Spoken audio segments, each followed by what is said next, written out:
চুয়াডাঙ্গায় নির্মাণাধীন রেলওয়ে ওভারপাসের নকশায় ত্রুটি সংশোধনে ব্যয় বেড়েছে 11 কোটি টাকা। নতুন নকশায় ওভারপাসের র্যাম্পের আয়তন বেড়ে যাওয়ায় কাজের সময়ও বেড়েছে 1 বছর। এতে ভোগান্তিতে পড়েছে চলাচলকারীরা। দ্রুত কাজ শেষ করার দাবি তাদের।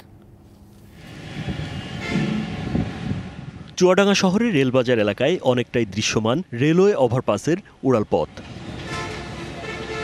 গেল বছরের আগস্টে ৭৫ কোটি টাকা ব্যয়ে রেল ওভারপাসটির নির্মাণ কাজ উদ্বোধন করা হয়। নির্মাণ শুরুর পর নতুন করে জমি অধিগ্রহণের পাশাপাশি ওভারপাসের নকশায় মেলে কারিগরি ত্রুটি।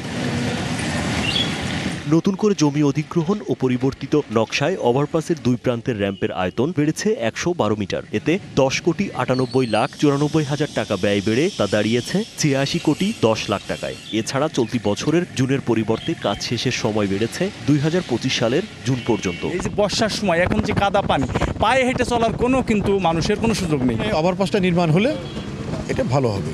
তবে এতে ভোগান্তি বেড়েছে মানুষের। তাদের অভিযোগ, ধীর গতির কাজে চলাচলে দুর্ভোগ পোহাতে হচ্ছে তাদের। আমরা যাত্রী পাচ্ছি না, খুব অসুবিধা। তাতে করে দেখা যাচ্ছে প্যাসেঞ্জার তুললে মনে হয় যে গাড়ি উল্টে যায়।